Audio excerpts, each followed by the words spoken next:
Thank you. Thank you very much for that very kind introduction. I can see everyone is anticipating, and I think I heard one of you say, we need those degrees, let's hurry up and get those degrees. So we'll do exactly that.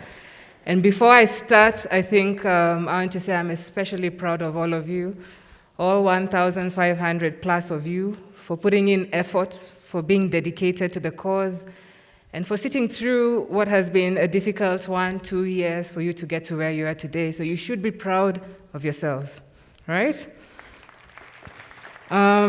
USIU-Africa, I'm coming to learn today, holds a special dear place to the Ministry of Health. My Cabinet Secretary, Senator Mutahi Kagwe, is actually alumni of this university. And that is why I am here today representing him as chief guest.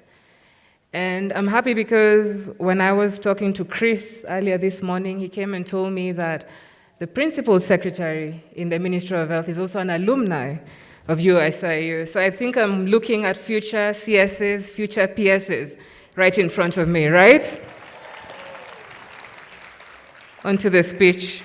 The Board of Trustees, the Chancellor, Dr. Manu Chandaria, the University Council, the Interim Vice Chancellor, Prof. Frida Brown, the Management Board, the University Senate, faculty, staff, alumni present, parents and guardians who are watching, and of course, the graduating class of 2021, distinguished ladies and gentlemen.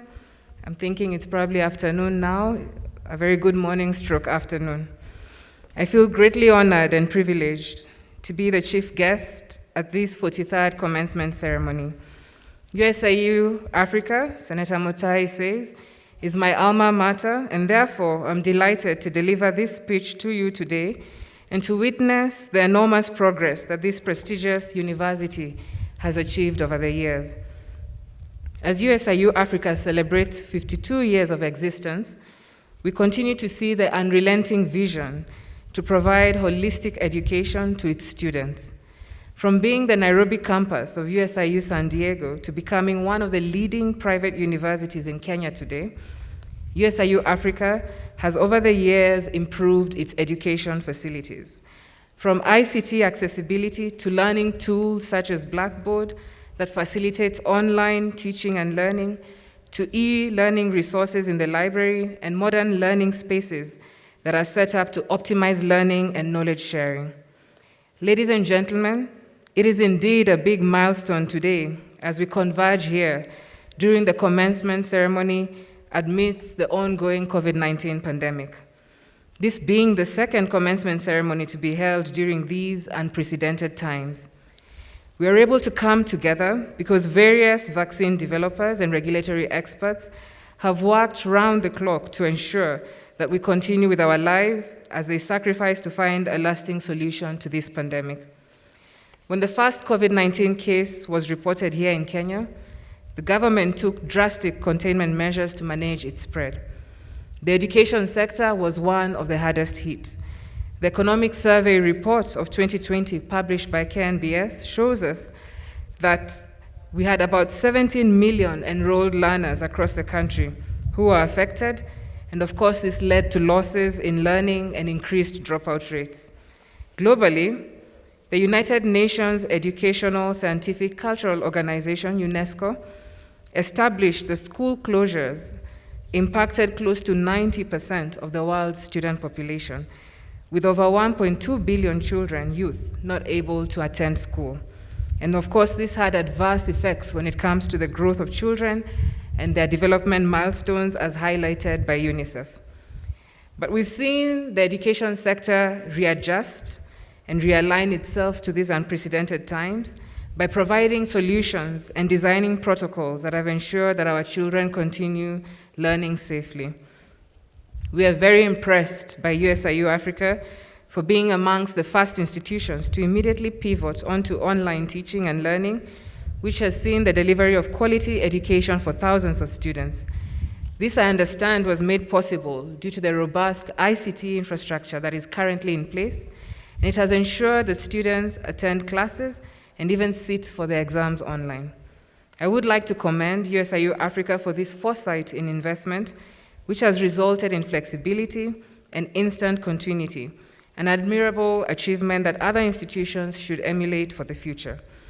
The commitment and efforts that the university has put in place to implement phased reopening also demonstrates that the safety of its students and faculty is a key priority. Ladies and gentlemen, all is not lost as we progressively turn the curve as far as this pandemic is concerned. We are grateful for the milestones that have been achieved, but there's a lot more that needs to be done, particularly to the African continent, for us to return to normalcy. We have witnessed that Western countries have successfully given their populations different vaccines in large numbers. And when we look at the data from WHO, it tells us that less than 2% of Africa's population of 1.3 billion has been fully vaccinated against COVID-19. Clearly, this is a case of what we're calling vaccine inequality. However, it does provide an opportunity for us here in Africa to make a difference. And this perhaps is a challenge to yourselves as you graduate, as you walk away today with your master's degrees, with your bachelor degrees. What role will you play in ensuring that Africa is able to put in place and conduct cutting-edge research, especially in medicine, that will develop and supply our own vaccines? The strength of any university is in its research productivity, and we therefore continue to call on all African universities to come together, to pool resources, and to ensure that we can effectively fight this and future pandemics. Distinguished graduates, ladies and gentlemen, we already have one initiative that is currently running in Kenya when it comes to vaccine research. I'm sure you may be aware that in 2020, Kenya started conducting trials of the Oxford coronavirus vaccine through its Kilifi-based KEMRI research program. This is a collaboration between ourselves and the University of Oxford. And we look forward to continuous trials and engagements in this space. The Ministry of Health and government at large is open to public-private partnerships that will progress the collective efforts towards the fight against this pandemic. I'm glad to learn that USIU-Africa, through its School of Pharmacy and Health Sciences, has started several projects aimed at joining in this fight, and these projects complement the efforts that are ongoing within the Ministry of Health. We continue to support these initiatives and these programs at USIU and look forward to the scaling of such programs. I'm also aware we do have leading professors in your school who are collaborating with our experts in different government agencies, including KEMRI, the Pharmacy Poisons Board, KU, with an aim of developing a natural product-based supplement that will be utilized in the home-based management of COVID-19. And so again, I congratulate those professors who are here and are part of you at USIU-Africa. And finally, to the class of 2021, I cannot begin to imagine what you've gone through in the last year and a half. Most of you completed your final year during this pandemic, and you're the true definition of resilience. We are proud to be commissioning you into the industry, ready and eager to make a difference in the world. When Senator Mutahi stood here a couple years ago to receive his master's degree, it was a day filled with opportunity and hope, and he believes it's the same day for you today. He applauds your great achievements, especially your parents, guardians, and faculty who have sacrificed to take you through university during one of the most difficult economic times in the country. We encourage you to forge on. This is not the end. Your journey has just begun. And I think at this juncture, much like your Chancellor, Manu Chandaria, I'll give you my 2 cents of advice. 5 years ago, I was seated where you are, in Adelaide, graduating with my master's degree in health economics. And I remember talking to the professors there and trying to chart what the next steps would look like. I remember them asking me to list down my top 10 priority areas that I'd want to work in. I remember them asking me where I'd want to be 5 years from now, and most importantly, what I would have given back to community within those 5 years. It's very usual and common as you sit there that you're all thinking in your individual spaces. You're all consumed with your individual achievements today.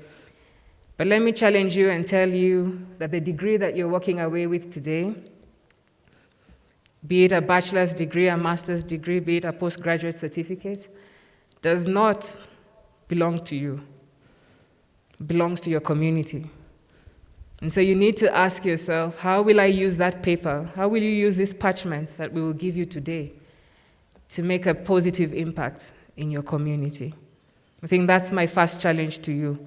The second one is, as Manu has said, this is just the beginning, and it doesn't get any easier. If you look back, those were the easy days. The hill is steep. The world owes you nothing. It is all about your efforts. It is all about your resilience. It is all about you pushing yourself to get what you need. 2016, 15, back in Adelaide, I have a professor who is one of the distinguished health economists in the world. And he asked me, what are you going to be doing with your health economics degree? And I told him, I'm hoping that I can work in NHIF. I'm hoping I can be part of the NHIF story in my country. The other day I was reflecting and sitting back, and I think Mulinge has shared with you part of what I do. And I just realized I made it happen. I was part of the team who've designed the UHC benefit package for this country, for NHIF. But it has not been an easy journey. It required sacrifices, it required dedication, it required long hours, it required blood, sweat, and tears. So remember, the world owes you nothing. That is not your degree. That degree belongs to the community. Congratulations to each and every one of you, class of 2021. Let's get those degrees now. Asanteni.